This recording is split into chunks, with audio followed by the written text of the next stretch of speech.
नमस्कार, प्राइम समाचारमा स्वागत छ। म सरोज कोइराला। सुरु गरौँ अहिलेसम्मका प्रमुख समाचारबाट। सिन्धुपाल्चोकको मेलम्ची र इन्द्रावती खोलामा आएको बाढीले जनजीवन अस्तव्यस्त। मेलम्ची बजार डुबानमा केही घर र कम्तीमा 3 पुल बगे।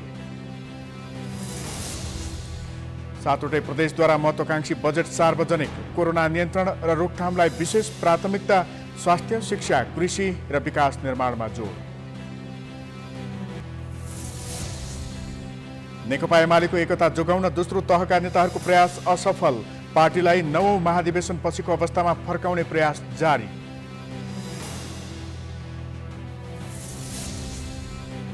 इजरायलद्वारा पुनः गाजा क्षेत्रमा विद्रोही हमासमाथि हवाई आक्रमण। विद्रोहीले बेलुन आक्रमण गरी इजरायलका थुप्रै ठाउँमा आगजनी गरेको आरोप। र 16औं संस्करणको युरोकप फुटबलमा फ्रान्सद्वारा जर्मनी 1-0 गोल अन्तरले पराजित। अर्को खेलमा हंगेरीमाथि पोर्चुगल 3-0 गोल अन्तरले विजय।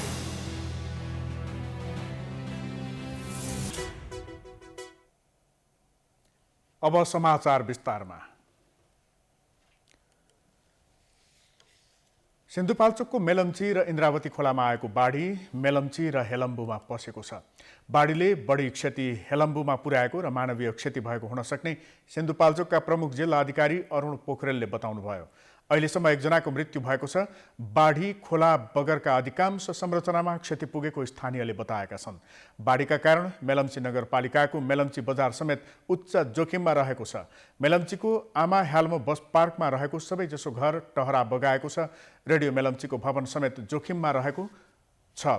बाढी विस्थापित मेलम्ची बजारका बासिन्दा, स्थानीय इन्द्रेश्वरी माध्यमिक विद्यालय, नगरपालिकाको कार्यालय, टार तथा माथिल्लो भेगका जङ्गलमा गएर बसेका छन्। मेलम्ची खानेपानी आयोजनाको मुहान क्षेत्रभन्दा माथि ठूलो पहिरो गएको छ। बाढीले अहिलेसम्म आयोजनामा कुनै क्षति नभएको आयोजनाका कर्मचारीले बताएका छन्। हेलम्बु प्रहरी चौकीको भवन समेत जोखिममा परेकाले प्रहरी समेत सुरक्षित ठाउँमा गएका छन्। बाढीले नदी किनारका सबैजसो माछा पोखरी बगाएको छ। बजारका सबै बासिन्दाले घर छाडेर माथिल्लो टारमा गएका छन्। केही अघि दिन नेपाल प्रवेश गरेको मनसुनका कारण देशभरका अधिकांश स्थानमा भीषण वर्षा भइरहेको छ।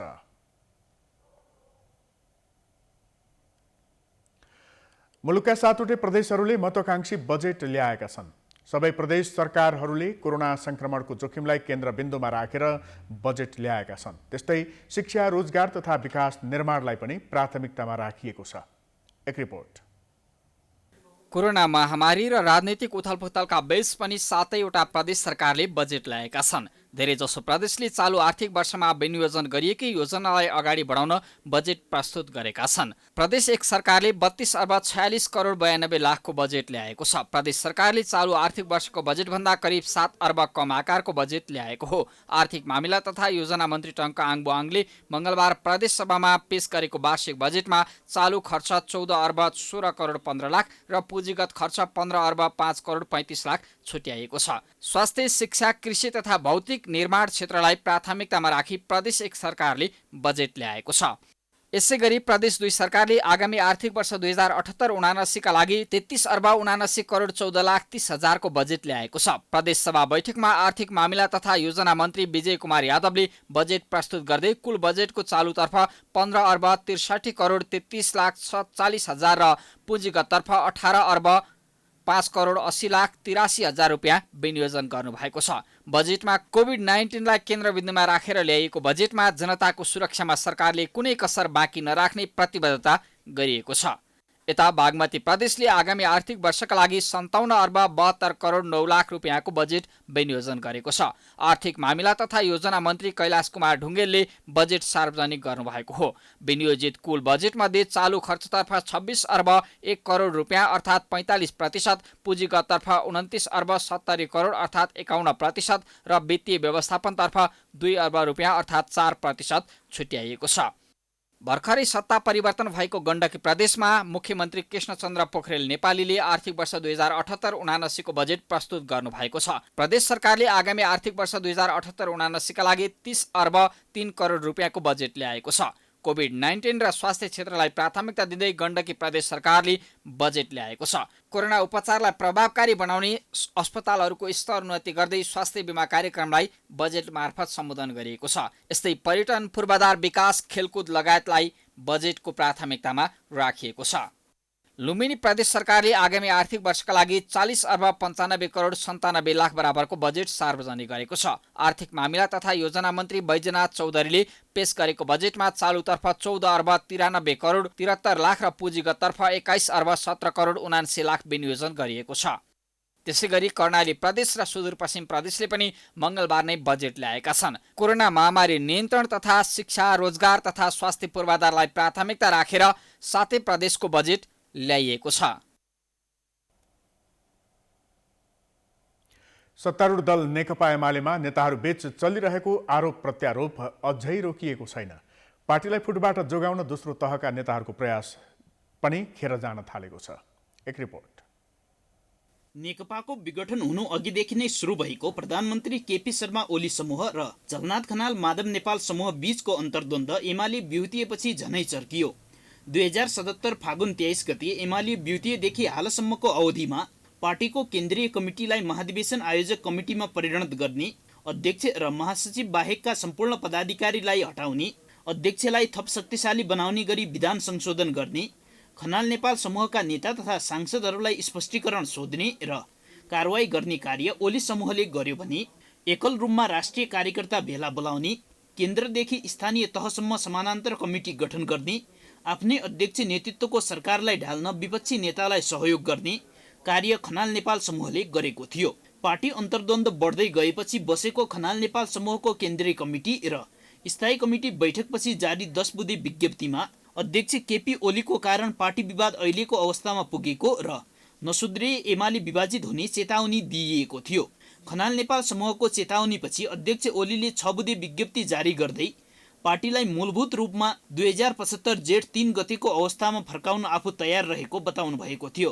तर खनाल नेपाल समूहले अध्यक्षद्वारा जारी विज्ञप्ति जालझेलपूर्ण रहेको बताउँदै केपी ओलीले पार्टीलाई सम्पूर्ण रूपमा माओवादी केन्द्रसँग एकतापूर्वको अवस्थामा फर्काउनु पर्ने जनाएको थियो। सर्वोच्च अदालतले 10औं महाधिवेशन आयोजक कमिटीका निर्णयलाई अवैधानिक घोषणा गरेपछि राहत महसुस गरेको खनाल नेपाल समूहलाई अध्यक्ष केपी ओलीले बुधबार बस्ने स्थायी कमिटी बैठकमा उपस्थितिका लागि पत्र पठाएका छन्।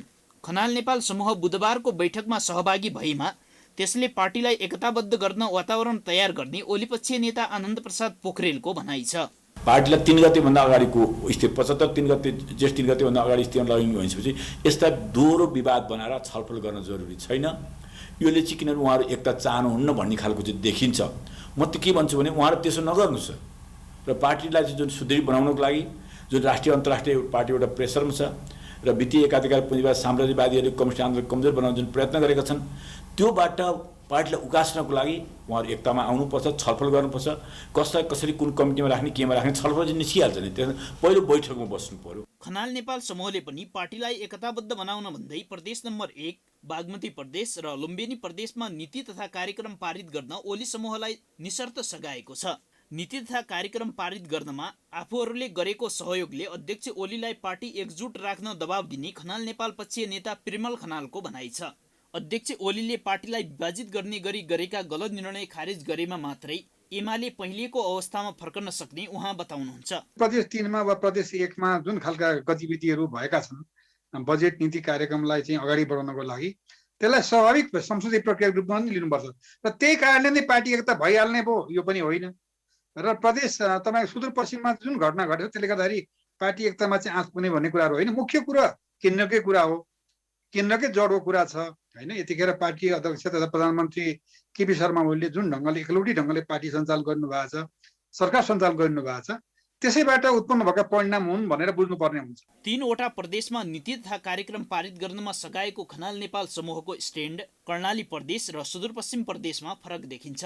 कर्णाली प्रदेश र सुदूरपश्चिम प्रदेशमा एमाले पंक्ति देखिने गरी 2 भागमा विभाजित छ भने एकले अर्कालाई कारवाही पनि गरिरहेका छन्। यसबाट खनाल नेपाल समूह दुविधामा रहेको प्रष्ट हुन्छ।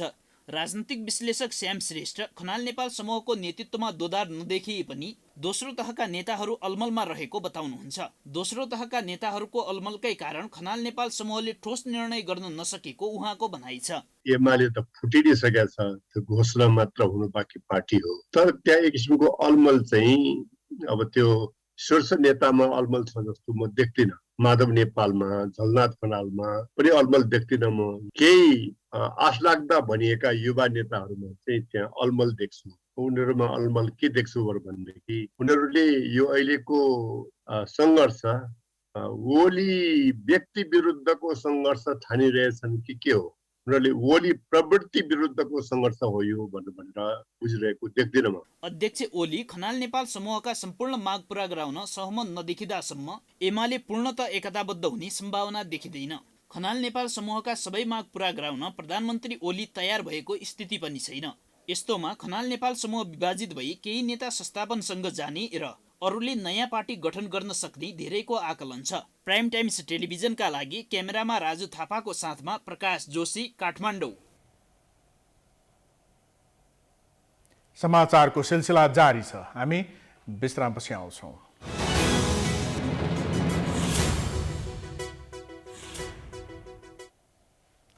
विश्रामपछि स्वागत छ। अब बाँकी समाचार।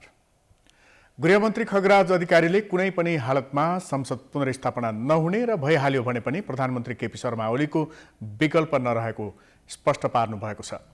गृह मन्त्रालयमा सुरक्षा सम्बन्धी रिपोर्टिङ गर्ने सञ्चारकर्मीहरूसँगको अनौपचारिक छलफलका क्रममा गृहमन्त्री अधिकारीले 4 महिनासम्म पनि कुनै विकल्प नभएपछि दोस्रो पटक संसद विघटन गर्नु परेको बताउनुभयो।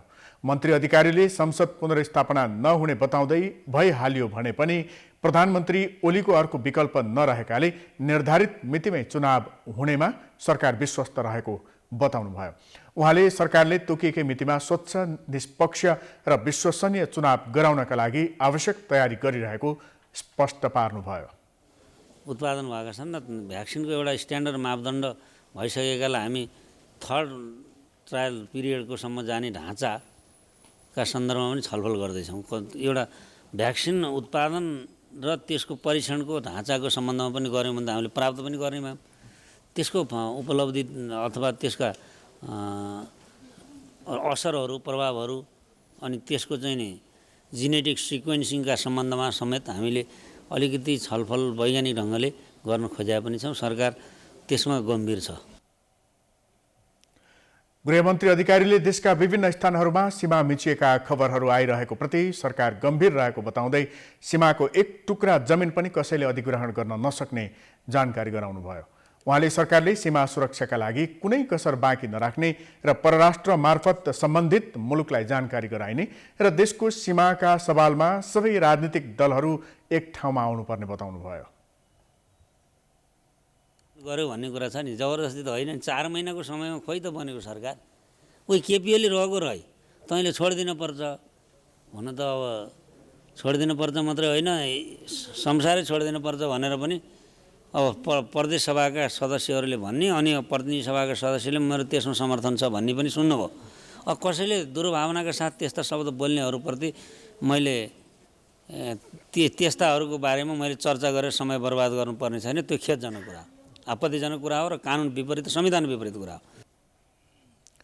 गृहमन्त्री अधिकारीले अहिलेको कोभिडलाई मध्यनजर गर्दै छिटोभन्दा छिटो सबैलाई खोप दिने अभियानमा जुटिरहेको बताउनुभयो।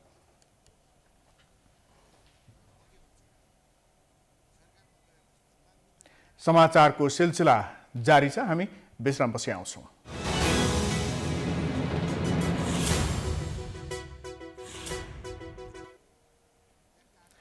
विश्रामपछि स्वागत छ। अब अन्तर्राष्ट्रिय समाचार।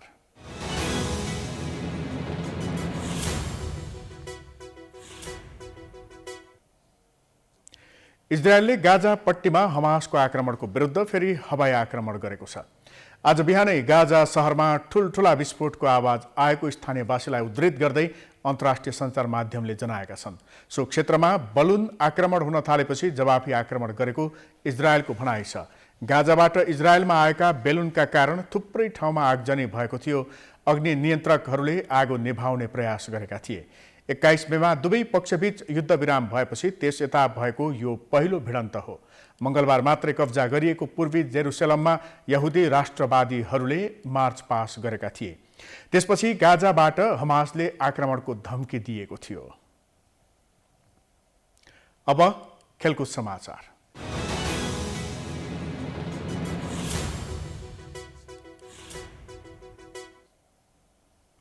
साबिक उपविजेता फ्रान्सले 16औं संस्करणको युरोकप फुटबलमा विजयी सुरुवात गरेको छ। मंगलबार राति भएको खेलमा जर्मनीलाई 1-0 गोल अन्तरले पराजित गर्दै फ्रान्सले सुखद सुरुवात गरेको हो। जर्मनीको म्युनिक स्थित एलिनाज स्टेडियममा विश्व विजेता फ्रान्सले आत्मघाती गोलको मद्दतमा जित निकालेको हो। जर्मनीका मार्ट हुमेल्सको आत्मघाती गोलबाट फ्रान्सले महत्त्वपूर्ण जित निकालेको हो। डिफेन्डर हुमेल्सले 20औं मिनेटमा आत्मघाती गोल गरेका थिए। फ्रान्सका लुकास हर्नान्डेजको क्रस क्लियर गर्ने क्रममा आफ्नै पोस्टमा गोल गरेका थिए। त्यसबाहेक फ्रान्सले गरेको 2 गोलले मान्यता पाएन। खेलको 66औं मिनेटमा केलियन एम्बापेले गोल गरेका थिए, तर अफसाइड भएपछि उनको गोलले मान्यता पाएन। खेलको 85औं मिनेटमा एम्बापेको पासमा करिम बेन्जिमाले गोल गरेका थिए, तर VAR को सहायतामा एम्बापे अफसाइड रहँदा उनको गोलले पनि मान्यता पाउन सकेन। जर्मनीले भने पाएको अवसरलाई सदुपयोग गर्न सकेन। खेल अवधिभर बल पोसेसनमा पकड जमाएको जर्मनी फिनिसिङमा चुकेको थियो।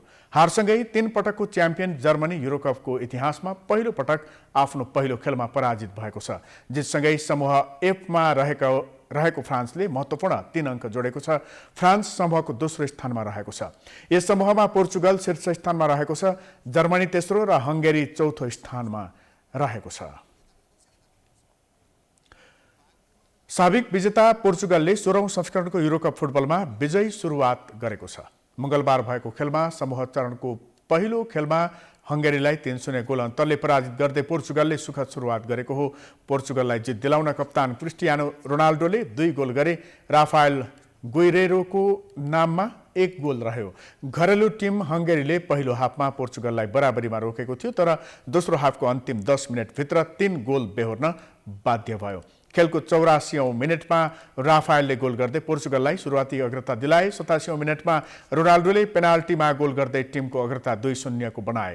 हंगेरीका विली ओर्बानले राफा सिल्भालाई पेनाल्टी क्षेत्रमा लडाएपछि पोर्चुगलले पेनाल्टी पाएको थियो, जसमा रोनाल्डोले सहजै गोल गरे। त्यसपछि खेलको इन्जुरी समयको दोस्रो मिनेटमा रोनाल्डोले व्यक्तिगत दोस्रो गोल गर्दै पोर्चुगललाई 3-0 को जित दिलाए।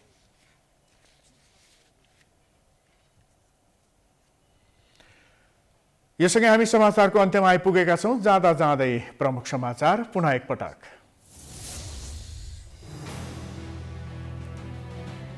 सिन्धुपाल्चोकको मेलम्ची र इन्द्रावती खोलामा आएको बाढीले जनजीवन अस्तव्यस्त।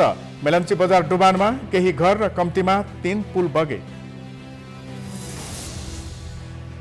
7वटै प्रदेशद्वारा महत्वाकांक्षी बजेट सार्वजनिक। कोरोना नियन्त्रण र रोकथामलाई विशेष प्राथमिकता। स्वास्थ्य, शिक्षा, कृषि र विकास निर्माणमा जोड। नेकपा एमालेको एकता जोगाउन दोस्रो तहका नेताहरूको प्रयास असफल। पार्टीलाई 9औं महाधिवेशनपछिको अवस्थामा फर्काउने प्रयास जारी। इजरायलद्वारा पुनः गाजा क्षेत्रमा विद्रोही हमासमाथि हवाई आक्रमण। विद्रोहीले बेलुन आक्रमण गरी इजरायलका थुप्रै ठाउँमा आगजनी गरेको आरोप।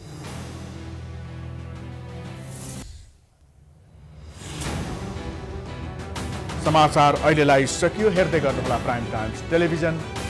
नमस्कार।